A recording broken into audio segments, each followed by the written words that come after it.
السلام علیکم ناظرین، آج میں آپ کے لیے زبردست کہانی لے کر حاضر ہوا ہوں۔ امید کرتا ہوں آپ کو بہت مزہ آئے گا۔ میرا نام نورین ہے، میں لاہور میں رہتی ہوں۔ میرے ماں باپ کا انتقال ہو چکا تھا۔ میرا ایک بڑا بھائی ہے، میرے بھائی ایک سرکاری ملازم ہے۔ میں نے BA کیا ہوا تھا۔ میری چاچی اور اس کا بھائی ہمارے گھر آئے ہوئے تھے۔ چاچی کا بھائی مجھے گور گور کر دیکھتا تھا۔ چاچی کا بھائی روز مجھ سے ملنے کی خواہش کرتا تھا۔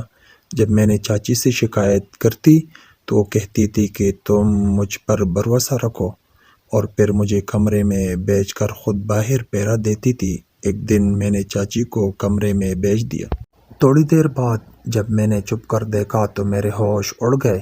میں ایک خوبصورت اور نوجوان لڑکی ہوں۔ میری عمر 17 سال ہے۔ ہر لڑکا میرے حسن کا دیوانہ تھا، لیکن چاچی کا بھائی تو خاص طور پر میرے پیچھے تھا۔ وہ کچھ دنوں سے ہمارے گھر میں رہ رہا تھا، نوکری کی تلاش میں تھا، لیکن مجھ سے ملنے کے بعد اپنی تلاش بھول گیا تھا۔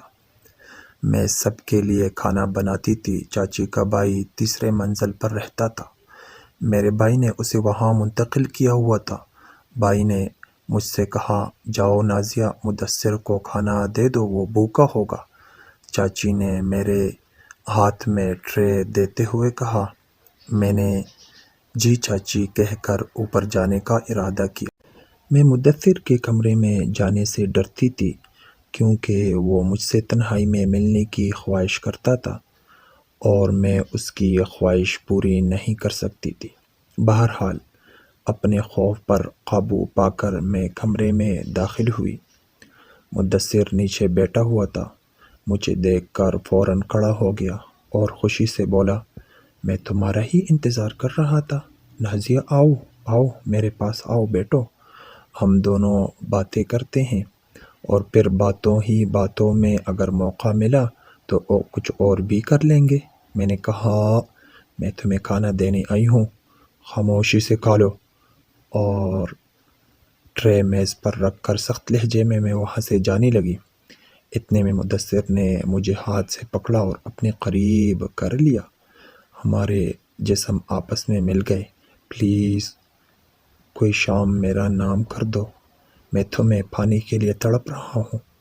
میں نے کہا، چھوڑ دو مجھے مدثر، اور بڑی مشکل سے خود کو اس کی گرفت سے آزاد کروایا اور بھاگ کر اپنے کمرے میں چلی گئی۔ پھر مدثر کے بارے میں سوچنے لگی۔ اتنے میں میری چاچی میرے پاس آئی اور بولی، کیا ہوا نازیہ؟ تم کیوں پریشان نظر آ رہی ہو؟ تم تو مدثر کو کھانا دینے گئی تھی نا، کیا کچھ ہوا ہے؟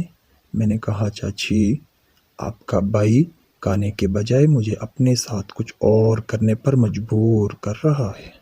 جب سے آیا ہے وہ مجھے اس کام کے لیے کہہ رہا ہے، آپ اسے سمجھائیے، میں یہ نہیں کرنا چاہتی۔ چاچی نے میری بات سنی، انسنی کر دی اور بولی، ارے پاگل، تم مدثر سے اتنا کیوں ڈرتی ہو؟ ایک بار کر لو، تمہیں مزہ آئے گا، پھر دیکھنا وہ تمہارے ہر دن بلانے لگے گا۔ میں نے کہا، لیکن چاچی، اگر کسی نے ہمیں کرتے ہوئے دیکھ لیا، یا پھر اگر بھائی کو پتہ چل گیا تو مجھے بھائی سے ڈر لگتا ہے۔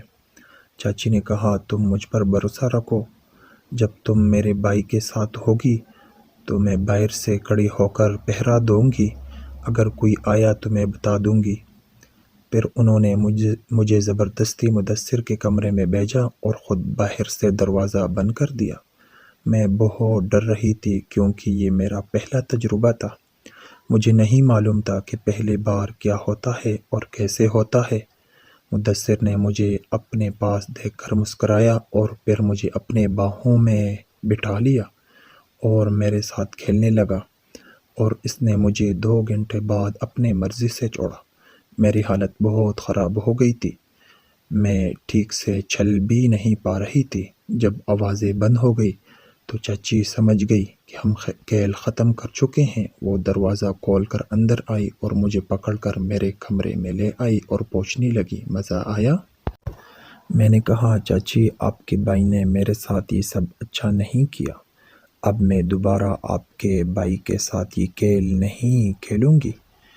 میں نے چاچی کو دوبارہ یہ کھیل کھیلنے سے منع کر دیا۔ مجھے یہ بتاؤ، کیا تمہیں مزہ آیا یا نہیں؟ چاچی نے سوال کیا۔ میں نے سچ بتاتے ہوئے کہا، ہاں مجھے مزہ تو آیا تھا۔ تو پھر مسئلہ کیا ہے؟ جب مزہ آیا تو ہر دن کھیلو اور لطف اٹھاؤ۔ کل پھر تیار رہنا، چاچی نے کہا اور وہاں سے چلی گئی۔ میں سوچنے لگی، چاچی ایسا کیوں کر رہی ہے؟ وہ خود کیوں مجھے اپنے بھائی کے ہاتھوں استعمال کروا رہی ہے؟ میں دل ہی دل میں پچھتا رہی تھی کہ چاچی کی بات مان کر میں نے اچھا نہیں کیا۔ میں تھک گئی تھی، اس لیے سو گئی۔ جب پانی پینے اٹھی تو دیکھا مدثر نے موبائل پر ویڈیو بھیجی تھی۔ انہیں دیکھ کر مجھے کچھ ہونے لگا تھا، مگر وہ میسج پر مجھے اپنے کمرے میں آنے سے منع کر رہا تھا۔ لیکن میں خود پر قابو نہ پا سکی اور مدثر کے کمرے میں چلی گئی۔ رات کے 2 بجے اپنی چاچی کو بھائی کے کمرے سے چوروں کی طرح نکلتے دیکھ کر مجھے شک ہونے لگا کہ کہیں وہ دونوں چھپ کر کچھ کر رہے ہیں۔ میں واپس اپنے کمرے میں چلی آئی اور سو گئی۔ میرے بھائی صبح 8 بجے آفس چلے جاتے اور رات 9 بجے واپس آتے تھے۔ صبح اٹھ کر میں چاچی سے پوچھا کہ کیا آپ رات مدثر کے کمرے میں گئی تھی؟ تو انہوں نے جھوٹ بولا کہ نہیں، میں نہیں گئی۔ مجھے پورا یقین ہو گیا کہ ان کے درمیان کچھ تو چل رہا ہے۔ چھوڑو ان سب باتوں کو، یہ بتاؤ رات کو کیا پروگرام ہے تمہارا؟ چاچی نے بات کو بدل دیا اور مجھ سے پوچھنے لگی کہ میں کب ان کے بھائی کے ساتھ کھیلوں گی۔ میں ان کی بات سن کر شرما گئی اور بولی، اچھا ٹھیک ہے، تم اپنے کمرے میں جاؤ، میں اسے بھیجتی ہوں۔ تو میں اپنے کمرے میں چلی گئی۔ کچھ دیر بعد مدثر بھی آ گیا، پھر ہمارے درمیان باتیں ہونے لگی۔ جب میں نے اس سے پوچھا کہ وہ صرف میرے ساتھ ہی کیوں ہے اور دوسری لڑکیوں کے ساتھ کیوں نہیں، اس نے کہا کہ مجھے تم میں سے کچھ خاص نظر آتا ہے، اس لیے میرے ساتھ وقت گزارنا مجھے اچھا لگتا ہے۔ اس دن وہ میرے کسی اور جگہ سے کھیلنے کی خواہش رکھتا تھا، مگر میں نے اسے کو صاف انکار کر دیا، لیکن وہ اپنی مرضی کرنے لگا۔ میں نے بھی چاچی کو آواز دینا شروع کر دی کہ وہ مجھے اس ظلم سے بچا لے، لیکن انہوں نے میری بات نہیں سنی۔ آج 3 گھنٹے بعد اس نے مجھے چھوڑا۔ اگلے دن رات کو چاچی نے پھر مجھے مدثر کے کمرے میں جانے کو کہا، لیکن میں نہیں گئی۔ میں نے کہا، آج میں آپ کے کمرے میں ہی رہوں گی۔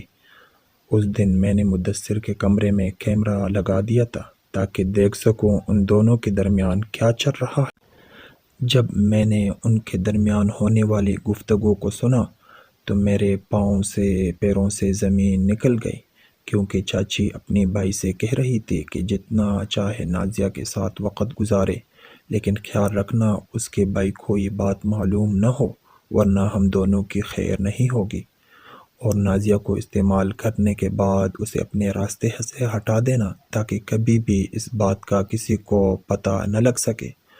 ان دونوں کی باتیں سن کر میری آنکھیں بھر آئی، مگر میں اس وقت خاموش رہی۔ پھر دوسرے دن میں نے وہ ریکارڈنگ ان دونوں کو سنائی تو میرے چاچی نے میرے پاؤں پکڑ لیے اور کہا، اپنے بھائی کو مت بتانا، ورنہ وہ ہمیں جان سے مار دیں گے۔ میں تمہاری شادی مدثر سے کروا دوں گی، مگر تم یہ سچ کسی کو نہیں بتاؤ گی۔ میری چاچی بہت خوفزدہ تھی۔ اپنی جان بچانے کے لیے انہوں نے میری شادی اپنے بھائی سے کروا دی۔ اگر میں سمجھداری کا مظاہرہ نہ کرتی تو وہ ان دونوں بہن بھائیوں کے ہاتھ ہمیشہ برباد ہوتی رہتی۔ اب میں مدثر کی بیوی بن کر اسے ایک سبق سکھا رہی ہوں۔ والسلام۔ اگر ویڈیو اچھی لگی ہو تو ویڈیو کو لائک، چینل کو سبسکرائب ضرور کیجیے گا۔